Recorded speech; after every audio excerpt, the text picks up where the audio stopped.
ESPN has you covered for Super Bowl Sunday. Kick off your day at 10 a.m. Eastern with postseason NFL Countdown live from Minneapolis. Panthers tight end Greg Olsen will join the crew from the stadium to get you ready for Super Bowl 52. And after it's all said and done, what?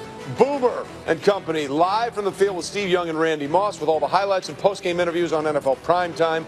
Both, you bet, are streaming live on the ESPN app. Well, some of the top defensive player of the year candidates for this season. How about Calais Campbell? Boy, did he make the right move in going to Jacksonville. 14.5 sacks, tied for the second most in the NFL, and that was a new Jacksonville record. Rams defensive lineman Aaron Donald, dominant with 11 sacks, 5 forced fumbles.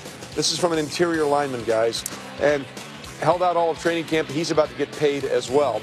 Saints Cameron Jordan not only had a career-high 13 sacks, but he also broke up 10 passes, the most by any defensive lineman. And Seahawks linebacker Bobby Wagner was all over the field. He tied for the league lead with 97 solo tackles despite dealing with a hamstring injury later in the year. So, Teddy, you're a defensive player. Joe, you have to block the best of the best. So you've seen the candidates for our defensive player of the year. Teddy, you're first up. Who do you think should get it? I thought Bobby Wagner had a good year, a great year. I was pounding the table for him late in the year, week 14, week 15, but that hamstring injury, he didn't finish as strong as I would have liked to have seen him finish, and the Seattle defense. I'm going with Calais Campbell. That'd be my choice for Defensive Player of the Year.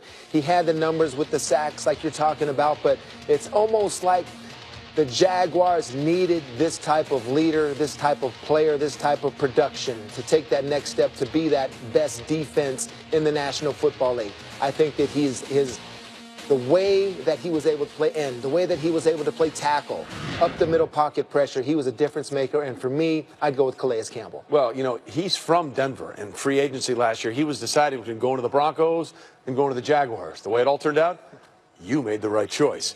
Joe, what about you? Who would be your defensive player of the year? I'm going with Aaron Donald. There's no more dominant defensive player in the NFL than Aaron Donald. And being a defensive tackle in the middle of the game, it's impossible to account for him. As a matter of fact, 2 years ago when we played him, back when they were in St. Louis, we were going to take our protection him every single time. If there was not a pressure, we were going to that guy because we knew that no matter who was on him, you could not block him one-on-one. He's so dominant. He's such a force inside. And like they said, he's about to get a lot of money. Oh, the Brinks truck is going back up there. Just so people understand, Pro Football Focus grades every single player in the NFL. Aaron Donald, by far, was graded higher at his position than any other player was at their position. He graded out at 99.7 on a scale, because they don't do 100. They do 99.9 as the highest they can go. They took off those 0.2 of 1 point because he held out. That's the only reason.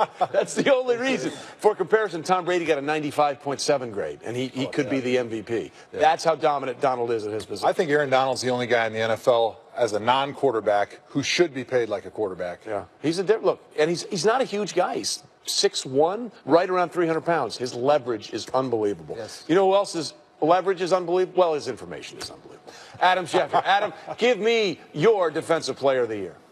I'm going to go with Cameron Jordan of the New Orleans Saints. You look at a defense that was completely different this year compared to last year, and the primary reason was Cameron Jordan. It helped that they had some great draft picks that helped out in the secondary, but the pressure up front was undeniable. He made plays, big plays, that helped turn around games for the New Orleans Saints. He did it on a consistent basis. The Saints usually hadn't gotten that type of defensive production from anybody all year. They got that this year from Cameron Jordan, and while Aaron Donald is deserving, and Calais Campbell is deserving, and Bobby Wagner is deserving, there's no one any more deserving than Cameron Jordan. All right, Adam squarely in the Cameron Jordan camp. We put it up on Twitter, our defensive player of the year, and it is Calais Campbell. Is that a 7 or a 1? That's 41%. Doesn't that 1 look like a 7? It does. All right, we need to clean up our numbers here. Font. We need to clean up our font issues. That looked like, I almost said 47. I'm like, there's no way you got 47% of the vote. That's an odd one. 41% of the vote. Okay, Joe, so now that you're here and you've been such a stalwart, literally, up until that torn triceps injury, who are the top 3 defenders you had to go up against in your career? The guy that always comes to mind first when people ask me that question is Dwight Freeney. He was a guy that could beat you inside with the spin move. He could run you over with the bull rush, or he could run around you with his dip and rip up the field. He was a guy that had to be accounted for in every single play, and he was dangerous from the moment he came into the league till it seems like year 20, just a couple years ago here. But my next favorite guy is a guy named DeMarcus Ware. His get off on the snap was unmatched. There was nobody that could get off the ball and disrupt in the run and the pass like that guy. He also had incredible power. I feel like we're doing you dirty. Every one of those guys we're doing you enough sacks. I got beat. That's not very nice. We are terrible hosts. I just want you to know that. And, he was his big there we go. reason. Knock him out. Got him there. Knock him out. You got him there, Joe. Yeah, one time that game. I appreciate it, guys. Thanks. My last guy, I'm going to actually split between Terrell Suggs, James Harrison. These are guys that I saw a ton of times throughout my career playing in the AFC North. They were guys that were very difficult running pass. They were difference makers on their defense. They always were the ones that set the tempo with their aggressive play, their toughness, and they were always making those big sack fumbles at the end of games that would turn the tide and win a game for their team. Well, look, did you have game plan ways how you would pass protect us? Like, would you jump them at times? Would you deep sets? I mean, so let's go with Dwight Freeney. What's the game plan pass protecting against him? So I was sort of a game plan pass protector. I sort of modeled my thinking after what the Patriots do. Each week I was going to do something different that tried to take away the strength of my opponent and try to minimize my own weakness. So with Dwight Freeney, you had to stay square. You had to keep your shoulders square and take away that spin move, because that's the fastest way to the quarterback was through the inside. So if you were able to take away a spin move, make him run up the field, and then just try to catch up with him and run him past the quarterback. Out of those rushers, which one of them had the best speed to power? I mean, speed to power would be DeMarcus Ware, and his get off the ball would put you behind in the set. So you were trying to catch up, you're turning your shoulders, you're getting your weight on your outside foot, and then that's when you exposed yourself to that speed to power, and he was able to go through your inside half to the quarterback. Did you ever hold? Did you ever hold? I actually did not ever hold in my career. Unfortunately, the refs always agree with me. But it's one of those rare stats you don't hear. No holdings. The amazing thing about DeMarcus, he was a bigger reason as any that the Broncos got past the Patriots in the 2015 AFC Championship game. So good. He was all over the place. So those were the three best guys you went up against in your career. Now let's take a look at the defensive plays of the year in the regular season of 2017. And we'll start with Jaquiski Tartt, pride of Samford, not Stanford, but Samford in Alabama. And that's ridiculous. Week 1 against Carolina, full extension, one-handed grab. Really, really nice job. Great way to start the season, and a better way that the Niners ended it with the wins under Jimmy Garoppolo as their new quarterback. Meanwhile, how about Todd Gurley? Is so good.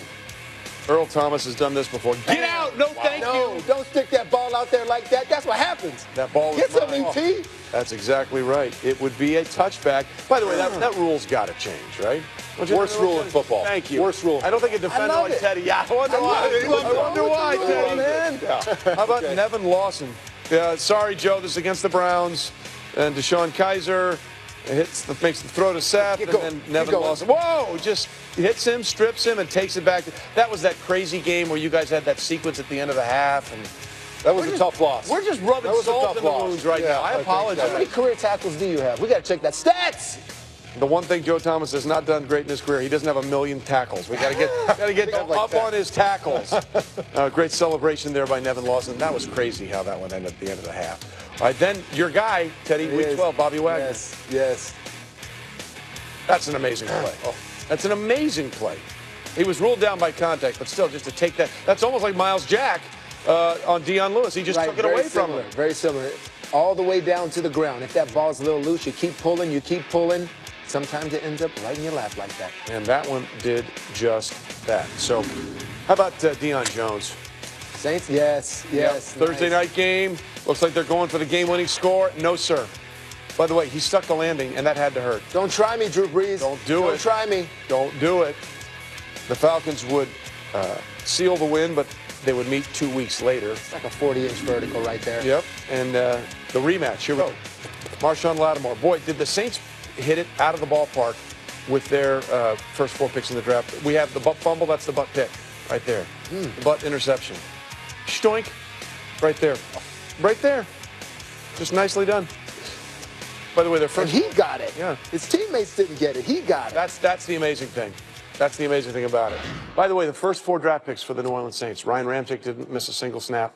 Marshawn Lattimore there. Marcus Williams started 15 games, and Alvin Kamara. You want to talk about nailing the draft? Those first 4 picks? That's about as good as it Very gets. good. Yeah. All right, we got lots more coming on this edition of NFL Live. After the win over the Vikings in the NFC Championship game, how is Philadelphia getting ready for the trip to Minneapolis? We'll check in with Sal Pal when we come back. Stay with us.